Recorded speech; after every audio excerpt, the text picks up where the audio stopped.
Comedy के अंदर राजनीति आने लग गई है और उसके बाद से तो आप ये मानिए कि मैंने जो भी कोशिश करी टीवी में आने की, तो वो टीवी में आ नहीं पाया क्योंकि जो भी चैनल बनाता था वो ये कहते थे कि आपका अप्रूवल नहीं आ सकता है, आपका अप्रूवल नहीं है, आप टीवी पे नहीं आ सकते हो।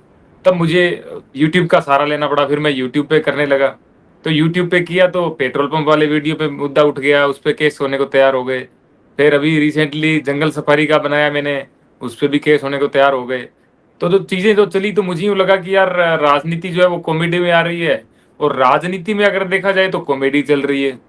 तो मुझे लगा कि जब दोनों चीज़ें हो ही रही है तो क्यों ना मुझे ही वहाँ जाना चाहिए बनारस में और मोदी जी के खिलाफ लड़ना चाहिए। वो कौन से केसेस थे हमारे दर्शकों को बताइए, क्योंकि बहुत लोगों को आपके लिए आपके इर्द गिर्द इतनी सेंसरशिप है कि आपसे जुड़ी खबरें भी नहीं छपती हैं। देखिए 2017 के अंदर the great Indian laughter challenge आया था और वो जो आता था शो वो पहले आता था 2007-8 में जो बंद हो गया था, उसके बाद दोबारा आया 2017 में।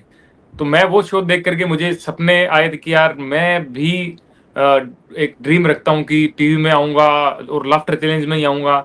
तो जब वो शो आया 2017 में तो मुझे लगा कि यार ये अब टाइम है मुझे आने का इसमें और अभी मेरा सही समय है और मैं मिमिक्री भी मोदी जी की करता हूँ।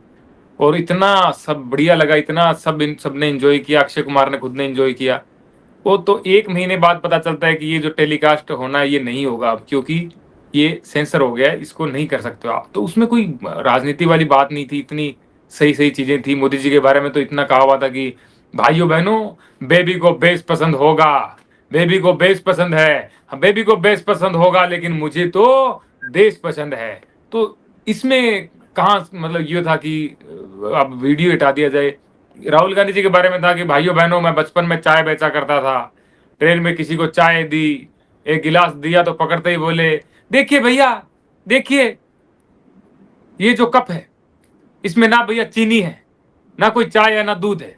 इसमें कुछ भी नहीं है भैया।" तो मोदी जी बोलते हैं, "कप खाली है, अभी चाय कहाँ डाली है?" तो ये जब जो चीज़ें थी मैं ये जब सुनता हूँ, मैं वापस वीडियो देखता हूँ, ज़िंदगी में मतलब 2017 से मैंने अब तक वो जब भी देखा है तो मुझे बहुत दुःख हुआ है कि यार इसमें इतनी अच्छी बातें थी मोदी जी के लिए, फिर भी सेंसर कर दिया गया। लोगों ने इतना वो लीक होने के बाद में इतना शेयर किया, तो उस समय मुझे बहुत बुरा लगा। फिर मैंने धीरे-धीरे मैंने कहा अब टीवी में तो आ नहीं सकते, तो मैंने जो है वीडियो यूट्यूब पे डालना स्टार्ट किया। तो मैंने पेट्रोल जो था वो सबसे महँगा हमारे श्रीगंगानगर में था, वहाँ पे मैंने पेट्रोल पंप पे वीडियो बनाया। वो पेट्रोल पंप पे वीडियो बनाया, वो पेट्रोल पंप गंगानगर का, वो लोग जो है वो हमारे लोकल के और केस करने को तैयार हो गए हैं। मुझे पुलिस वालों का फ़ोन आ रहा है कि आपके खिलाफ कंप्लेन आई है, आपके खिलाफ देशद्रोह, राजद्रोह का मुकदमा। मैंने कहा ये कैसे हो गया? तो कह रहे आपने जो है वो ऐसे देश की जो भावनाएँ हैं वो गवर्नमेंट के खिलाफ भड़काने का काम किया है। मैंने कहा सर ऐसा क्या कर दिया? तो पता चला कि पेट्रोल जो है वो ₹100 हो गया, इस पे वीडियो बना दिया मैंने, तो इसमें भावनाएँ भड़क गई। तो ये जो चीज़ें हुई मेरे साथ तो होता ही है, लेकिन हमारे जो घर परिवार के लोग हैं उनको बहुत लगता है कि यार तुम क्यों करते हो ऐसे?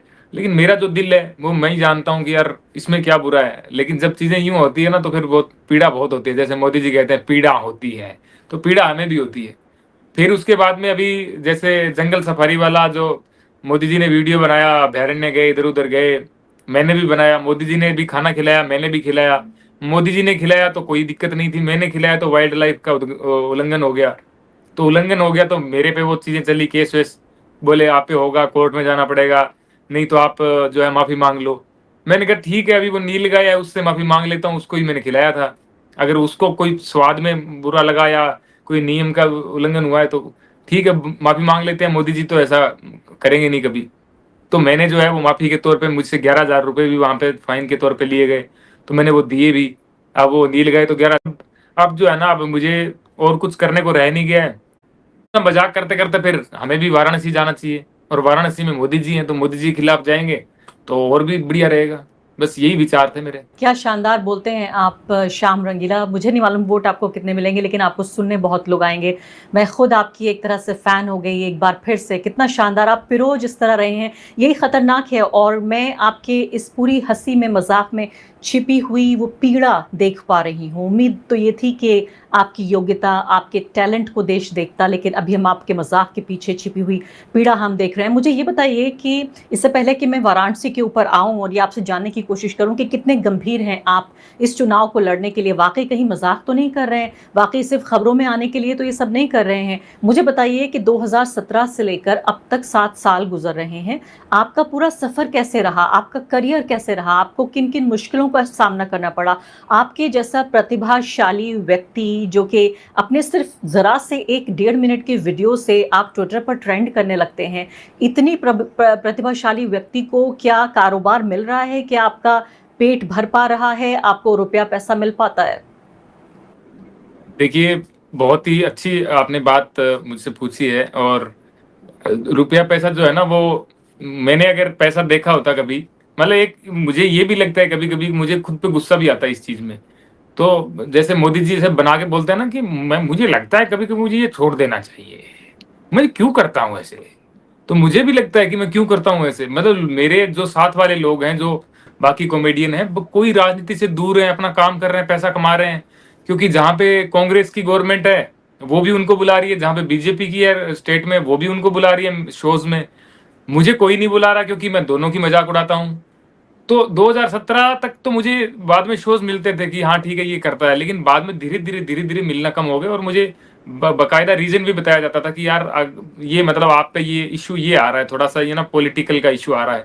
तो पॉलिटिकल का इश्यू आ रहा है, तो ऐसा हमने कर क्या दिया है पॉलिटिकल में? लेकिन मेरा जो दिल है ना, वो अड़ा हुआ है कि यार मेरा मन भी वहीं लगता है, मेरा मन भी पॉलिटिक्स में ही लगता है।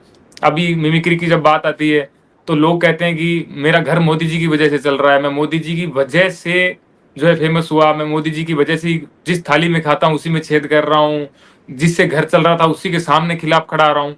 तो लोगों को ये लोग खैर समझेंगे भी नहीं, लेकिन मेरा ये बताने का मकसद है कि जो करता हूँ ना, मैं मोदी जी का दिखता नहीं हूँ मोदी जी की तरह कि मैं जाके रैलियों में हाथ हिला रहा हूँ। मैं आवाज़ निकालता हूँ, आवाज़ मैं राहुल गांधी जी की भी निकालता हूँ। आवाज़ में मेरा ये टैलेंट है कि मैं आवाज़ निकाल पाता हूँ। जिनको मैं देखता हूँ लगातार उनके जैसी आवाज़ निकाल लेता हूँ, मेरा ये टैलेंट है। तो मोदी जी की जगह अगर कोई और प्रधानमंत्री बनेगा तो मैं उनकी भी आवाज़ निकालूँगा। मेरा जब टाइम आया तब मोदी जी प्रधानमंत्री थे। जब मोदी जी प्रधानमंत्री नहीं थे तब मैं मनमोहन सिंह जी की आवाज़ निकालता था। तो जब मैं छोटा था और सोनिया गांधी जी की उस समय निकालता था, अब मैंने वो बंद कर दी क्योंकि वो नहीं है प्रधानमंत्री। जब मोदी जी प्रधानमंत्री नहीं होंगे तो मैं उनकी भी बंद कर दूँगा। लेकिन लोग जो कह रहे हैं कि श्याम रंगीला जो है प्रधानमंत्री की नकल करके ही यहाँ तक पहुँचा है, उसका घर ही मोदी जी की आवाज़ से चल रहा है। अब वो जो है वो लाइमलाइट में आने के लिए, सुर्खियों में आने के लिए कुछ ऐसा मिल जाए उसको, ऐसे इसलिए कर रहा है। तो मैं उनसे एक ही बात कहना चाहता हूँ कि अगर मेरी रोजी-रोटी मोदी जी की वजह से चल रही थी, तो अब मेरा मन पराठे खाने का हो रहा है। तो मैं पराठे खाना चाहता हूँ मोदी जी की वजह से। आप यूँ समझ लीजिए, जो भक्त हैं वो जो कह रहे हैं, तो मेरे को खाने किसी को मोदी जी की वजह से रोटी मिल रही है, पराठे मिल रहे हैं, गुलाब जामुन मिल रहे हैं, तो मिलने दीजिए, उसमें क्या दिक्कत है? आपको क्या तकलीफ हो रही है? क्या एक व्यक्ति को रोटी नहीं मिलेगा मोदी जी की वजह से? रोटी नहीं, अब आपको पराठे चाहिए और आपकी एक-एक बात एकदम दिल पे चोट कर रही है। अक्सर मैं सुनती हूँ ये बात कि भई आपकी पत्रकारिता क्या है, आप तो मोदी आलोचना करती हैं। देखिए, आपको तो मोदी आलोचना की वजह से आपका घर चल रहा है, आप महँगे कपड़े पहनती हैं, आप विदेश यात्राओं पे जाती हैं। इस तरह के जो टिप्पणियाँ हैं, टीका टिप्पणियाँ हर रोज़ मैं सुनती हूँ और मैं सोचती हूँ, श्याम रंगीला आप बिल्कुल अच्छे तरीके से समझ रहे होंगे। आपने कहा मन भी आपका राजनीति में लगता है। कभी-कभी मेरा भी मन होता है कि तमाम जो धमकियाँ मिलती हैं, तमाम जो खतरे हैं इस पत्रकारिता में, इसे छोड़ के कुछ और किया जाए, लेकिन मन भी यहीं लगता है। ये मन भी कुछ ऐसा है, लगता सिर्फ यही है। जो आप जैसा महसूस कर रहे हैं वैसा मैं लगातार पिछले बहुत सारे सालों से करती रही हूँ। अब मैं आ जाती हूँ मुद्दे की बात पर। आप मुझे बताइए, आप आते राजस्थान से हैं और आपने अभी ये भी कहा कि आपके दौर में प्रधानमंत्री तो नरेंद्र मोदी थे। आप मुश्किल से 30 साल के भी नहीं हैं और ज़ाहिर है जब प्रधानमंत्री बने नरेंद्र मोदी तो आपकी क्या उम्र ही रही होगी, उस वक़्त कॉलेज में ही होंगे आप। तो अब मुझे बताइए कि राजस्थान से चुनाव न लड़कर आप वाराणसी से क्यों लड़ना चाहते हैं? फिर आपके ऊपर आरोप लगेगा कि आप हेडलाइंस में छाना चाहते हैं। बिल्कुल, मैं छाना चाहता हूँ, इसमें कोई दो राय नहीं है, क्योंकि अगर मैं नहीं छाऊँगा, मैं यहाँ से लड़ूँगा, हो सकता है मुझे कोई ना सुने। मैं वहाँ पे सुर्खियों में छाऊँगा तो मैं ये बात बोल पाऊँगा पूरे देशवासियों को कि जो सूरत में हो रहा है, जो चंडीगढ़ में हुआ, जो इंदौर में हुआ, वो नहीं होना चाहिए। वो लोकतंत्र की हत्या है। अगर आप कहते हो आप अंधभक्त भी हो, आप भक्त भी हो, आप कितने भी सपोर्टर हो, मैं 2014 में भी सपोर्टर था, लेकिन जो चीज़ सूरत में हो रही है वो देश के लिए ठीक नहीं है, वो उनके वहाँ के लोगों के लिए ठीक नहीं है। अगर 10 लोग भी अगर वहां कहते हैं कि 75% लोग बीजेपी को वोट देते हैं, तो अगर 25% भी नहीं देते तो उनको अधिकार तो है ना, एटलीस्ट वहां पे 8 लोग खड़े थे निर्दलीय, कोई उसी उन्हीं को दे देता। तो उनको वापस क्या जरूरत थी उनसे बात करने की? क्या बीजेपी ने बात नहीं करी उनसे? क्या बीजेपी में वो नहीं आए कांग्रेस के कैंडिडेट जो थे? तो ये है ना लोकतंत्र को खत्म करने का काम है। आप कहते हो कि हमने 370 हटा दी, हमने बताया था हटाएंगे, हटा दी।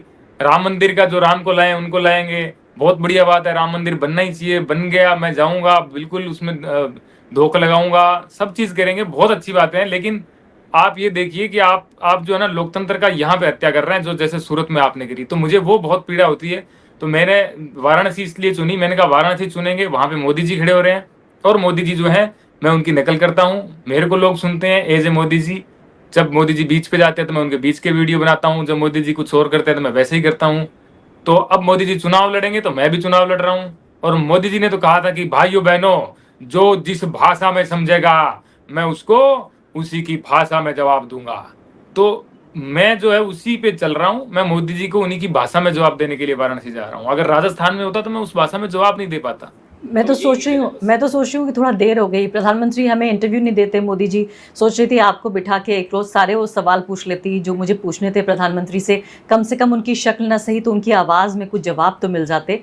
लेकिन आप बताइए, अरविंद केजरीवाल से लेकर अजय राय तक बड़े बड़े लोग जो हैं उनके सामने उन्होंने चुनाव लड़ा है प्रधानमंत्री मोदी के, और वो तो लाखों वोटों से जीतते हैं। तो यानी जीतना आपका मकसद नहीं है, और मैं तो कह रही हूँ कि अब बल्कि करना ही चाहिए था प्रधानमंत्री को, कि उनके पास समय की कमी है, देश भर में चुनाव हो रहा है 500 से ज़्यादा सीटों पर, कुछ सीटों पे आपको भी भाषण के लिए भेज दिया होता। बिल्कुल भेज दिया होता। मन की बात होती है, मन की बात करवा लेते मेरे से। और जो अलग अलग भाषा में मोदी जी कुछ भी करवा सकते थे हमसे, लेकिन मोदी जी ने मैंने बहुत ट्वीट किए। ऐसा तो है नहीं कि मोदी जी को पता नहीं कि ऐसा कोई लड़का है देश में जो मेरी आवाज निकालता है। तो मोदी जी कुछ भी कर सकते थे। उसके बाद अगर यूं होता, फिर मेरा अगर कुछ मन होता तो मैं अलग तरीके से आता। लेकिन अब जो है श्याम रंगीला जो है मोदी जी की आवाज निकालता है, और वो टीवी में आना चाहता है, उसको वहां पे रोक लग गई, वो यूट्यूब पे कर रहा है तो केस हो गए। तो फिर इंसान बदलता भी है, वो सोच भी बदलती है। तो मेरी सोच 2014 में थी, 10 साल बाद बहुत बदल चुकी है। और मोदी जी अगर 2017 में भी मुझे बुला करके कहते कि यार ये तुम ये करते हो, तुम ये कर लो, तो हो सकता है मैं मोदी जी के साथ काम कर रहा होता, टीम में काम कर रहा होता, उनकी रैलियों में जा करके उनसे पहले कुछ बोल रहा होता। वो अलग अलग चीजें थी, और तब वहां पे मुझे लगता है कि यार यहाँ पे बोलना चाहिए, नहीं बोलना चाहिए, तो वो एक अलग चीज होती। लेकिन अब तो यूं है कि बहुत अलग समय है, और अलग मेरे सोचने की ये तो शर्तिया अलग हो गई। ये तो शर्तिया बात है बिल्कुल, कि आपको ज़रूर मोदी जी उनकी पूरी टीम अच्छे तरीके से जानते होंगे। अब आप मुझे बताइए, मैं आ जाती हूँ मुद्दे की इस बात पर कि 2014 में आप उनके फ़ैन हुआ करते थे, उनके लिए पोस्ट उनके समर्थन में डाला करते थे। 2017 में फिर ये तमाम मामला आपके साथ हो गया कानूनी, कि आपको टीवी पे जगह देना बंद हो गया। यूट्यूब पे आप आए तो वहाँ मुकदमे हो गए। मैं देख रही थी आपके ट्वीट्स को भी लोग लगातार मास रिपोर्टिंग करते हैं, यानी हर तरफ से धमकियाँ, केस, एक सिर्फ मजाक करने के लिए। तो ये आपकी पर्सनल वजह है जिसके तहत आप राजनीतिक रूप से तब्दीली आई है, या आपको लगता है कि वाकई देश में लोकतंत्र का संकट है, पारदर्शिता का संकट है, और जो फिलहाल चुनाव की पूरी प्रक्रिया चल रही है उसके पारदर्शी और स्वच्छ होने का संकट है? आपने इंदौर का जिक्र किया और आपने सूरत का जिक्र किया। आपको पर्सनल ये प्रॉब्लम है, या आपको लगता है कि वाकई ये मुद्दे हैं?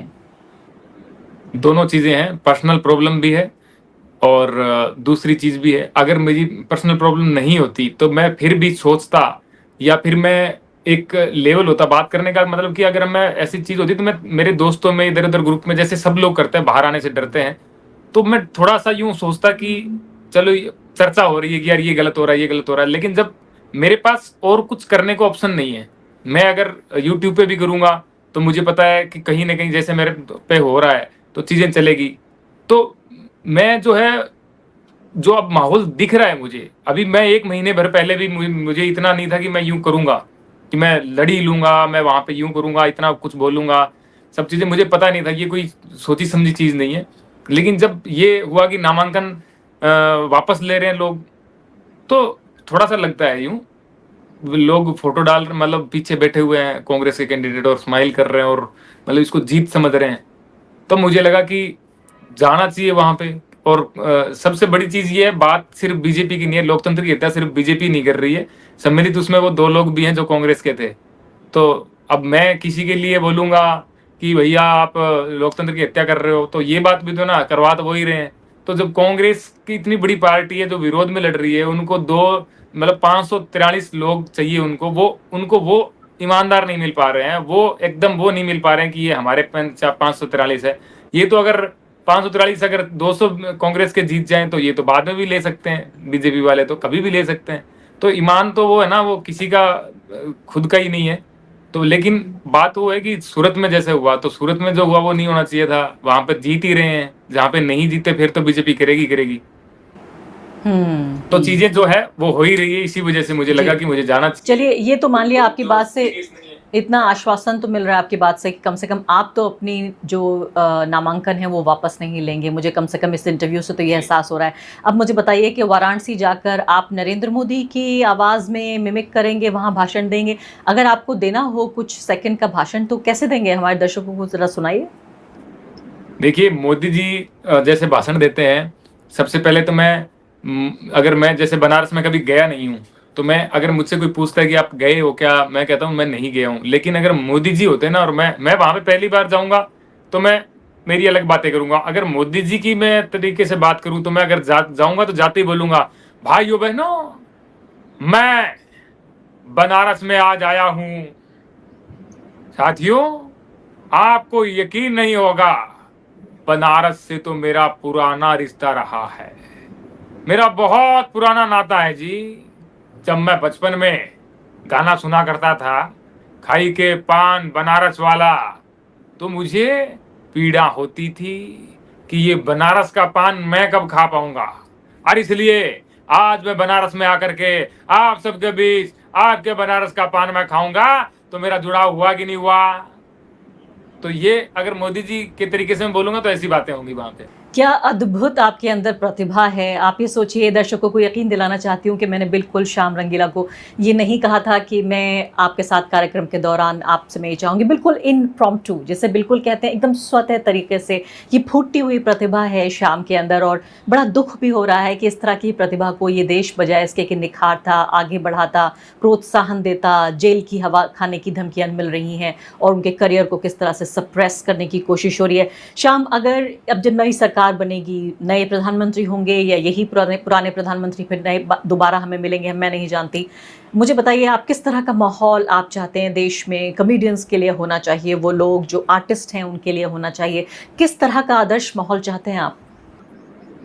देखिए, सबसे बड़ी चीज तो ये है कि अगर मोदी जी फिर से प्रधानमंत्री बनते हैं, तो अगर बाकी जैसे माहौल बन रहा है वैसे नहीं बनाए, मैं कह रहा हूँ 543 में से 500 सीटों पे अगर मोदी जी जीतते हैं, बीजेपी जीतती है, कोई दिक्कत नहीं है। अगर लोग वोट देते हैं, लोगों से जीतती है, निष्पक्ष तरीके से जीतती है, तो कोई इश्यू नहीं है। मेरी तरह बहुत लोग हैं जो विरोध में होंगे, बहुत लोग हैं जो बीजेपी में थे 2014 से पहले और वो विरोध में थे।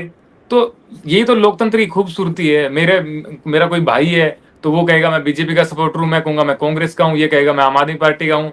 ये सब अलग अलग चीजें हैं, लेकिन निष्पक्ष तरीके से अगर आप प्रधानमंत्री बनते हैं, तो फिर आप जैसे बात करते हैं ना, सबका साथ, सबका विकास, सबका विश्वास, तो फिर इस पे चलना भी चाहिए।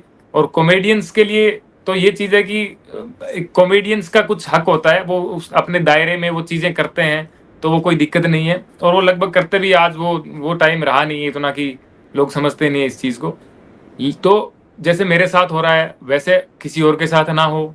2014 से पहले मैंने देखा है टीवी पे खुद ने कि मनमोहन सिंह जी का गेटअप बना के लोग आ रहे हैं, सोनिया गांधी जी का कैरेक्टर कर रहे हैं, बाबा रामदेव का भी कर रहे हैं। वो चीज आज मुझे 10 साल में देखने को नहीं मिली, कहीं कहीं नहीं मिली, मतलब कोई भी कहीं भी नहीं मिली। तो ये फर्क है ना। तो मैंने ट्वीट भी किए हैं, तो कभी मोदी जी ने ये या उनकी टीम ने ये तो नहीं बोला कि ये करने दो इसको, कितना बड़ा ये मुद्दा बन रहा है। 2017 में बहुत बड़ा मुद्दा बना था, किसी ने कहीं नहीं। मैंने आपके चैनल पे इंटरव्यू दिया था, उस समय सबसे पहला वो इंटरव्यू वही था। तो वो जो चीज़ है वो था, उस टाइम पता था सबको, लेकिन नहीं हुई। तो आज 2024 आ गया और ज्यादा मतलब यूं होता जा रहा है कि इनको थोड़ा सा कंट्रोल करो, इनको थोड़ा कंट्रोल करो। ऐसे कंट्रोल ना करके जो चीज, जैसे मोदी जी कहते हैं ना कि मीडिया तो स्तंभ है, मीडिया को निष्पक्ष रहना चाहिए, वो ह्यूमर को पसंद करते हैं। ओरिजिनली में ऐसा कुछ है नहीं, दिक्कत ये है।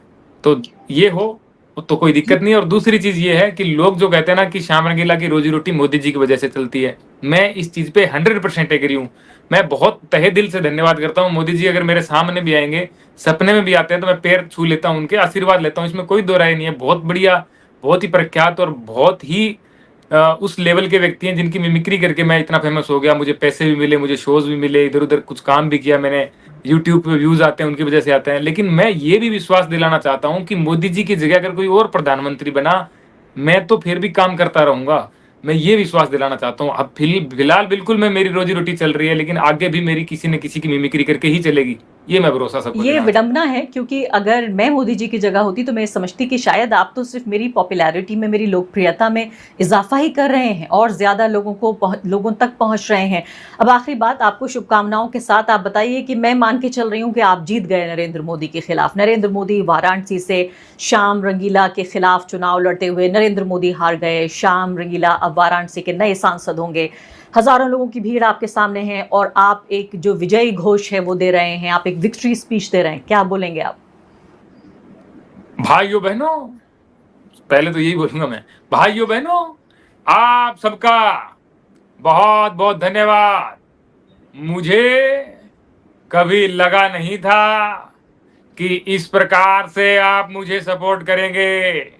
मैंने तो सोचा था कि चुनाव लड़ेंगे और मोदी जी अगर जीत गए तो जैसा मोदी जी ने कहा था, मैं भी फकीर आदमी हूं जी, झोला उठा करके चल देता। लेकिन आपने झोला उठाने नहीं दिया, आपने झोला मेरा यही रख लिया, मुझे भी यही रख लिया। और इसलिए मैं आप सभी का बहुत बहुत तहे दिल से धन्यवाद करता हूं। तो इसमें वाह ज्यादा